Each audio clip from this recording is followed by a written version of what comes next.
آیت مبارکہ تلاوت کی، خالق ذوالجلال نے قرآن مجید میں بڑی خوبصورت بات ارشاد فرمائی. پورا قرآن خوبصورت ہے، پر میرے آقا نے اللہ رب العزت نے فرمایا لوگو النبی الاولا بالمؤمنین من انفسہم. لوگو اب میں مضمون شروع کر رہا ہوں، اب توجہ رکھنی ہے جیسے پہلے رکھی ہے اسی طرح سے، خطاب آپ نے مجھے کروانا ہے. اب فرمایا النبی الاولا، لوگو نبی علیہ السلام تمہاری جانوں سے بھی زیادہ قریب ہیں، تمہاری جانوں سے بھی زیادہ قریب ہیں. اب دو چیزیں ہیں، ایک ہے جسم، یہ جو ہمارا جسم ہے، ہاتھ پاؤں آنکھ سر پاؤں، یہ سارا ہمارا کیا ہے؟ جسم. یہ مٹی کا ڈھیر ہے، یہ مٹی کا. ایک اس کے اندر ہے روح، روح جسے جان کہتے ہیں. کیا؟ اب اللہ کریم نے، میرے شیخ نے بڑی خوبصورت تشریح فرمائی، اور اللہ کریم نے جب اپنا ذکر کیا نا تو فرمایا نحن اقرب الیہ من حبل الورید، ہم تمہاری شاہ رخ سے قریب ہیں. شاہ رخ یہ ایک وین ہے، جسم کا حصہ ہے. تو فرمایا لوگو ہم تمہاری، اللہ نے جب اپنا تعارف کروایا تو کہا میں تمہارے جسم کے حصے سے قریب ہوں. سمجھ آ رہی بات؟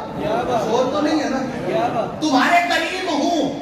اور اسی طرح جب پاک نبی کا ذکر کیا تو اگلے سٹیپوں کو دیا، فرمایا لوگو النبی الاولا بالمؤمنین من انفسہم، میں جسم سے قریب ہوں، مصطفیٰ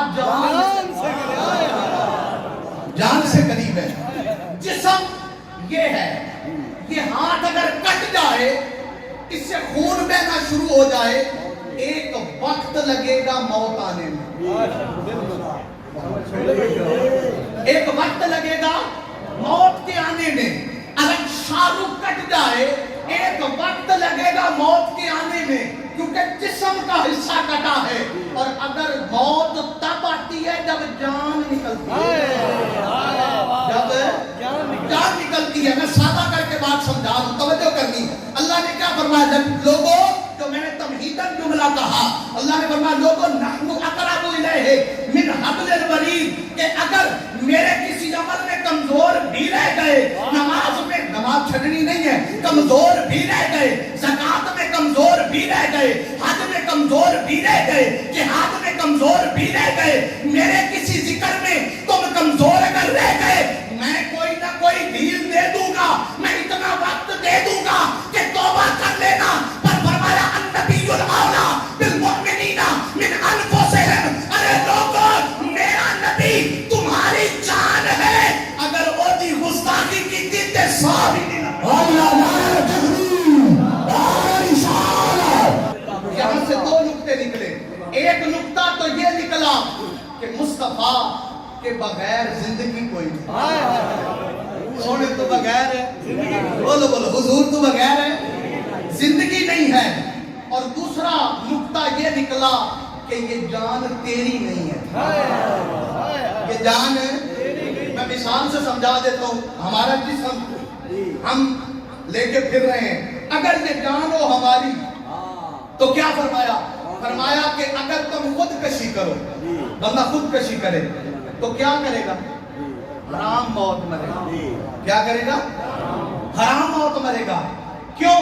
مثلا اے گھڑی میری ہے، میری ملکیت ہے، میری ملکیت ہے، انہوں میں باڑ سوٹ دے ماں، یہ میں کسی کو دے دوں، میں اس کو جلا دوں، میں اس کو توڑ دوں، میرے پہ کوئی اعتراض ہے؟ کیوں؟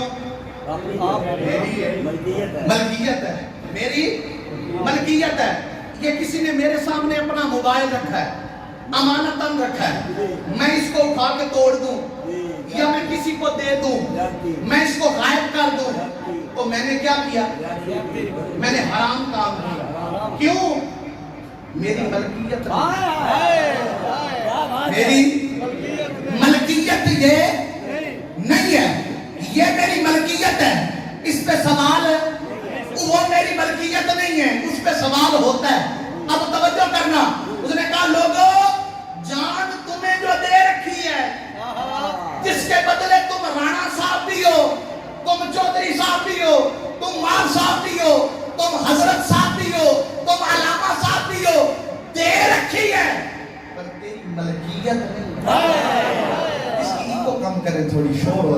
حال میں ہیں. توجہ کرے.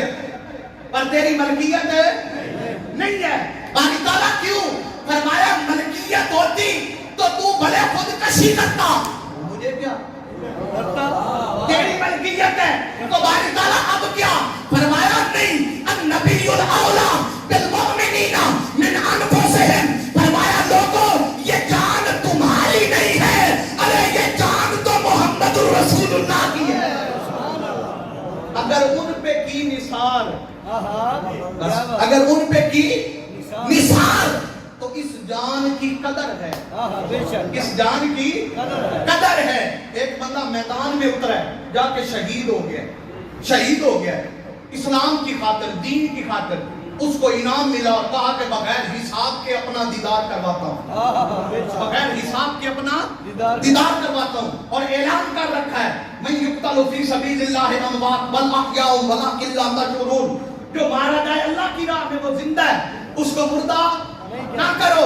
اور ان کی زندگی ایسی ہے کہ جس کا تمہیں شعور ہی نہیں ہے، جس کا تمہیں پتہ ہی نہیں ہے. باری تعالیٰ کیوں؟ اس لیے اس نے کہا اس لیے کہ جس کی جان تھی، بانڈ سمجھنا، جس کی جان تھی اس نے اس کے کہنے پر اس کی خاطر نثار کی، اس کی خاطر نثار کی ہے. اپنی طرف سے لیتا تو اس کی ملکیت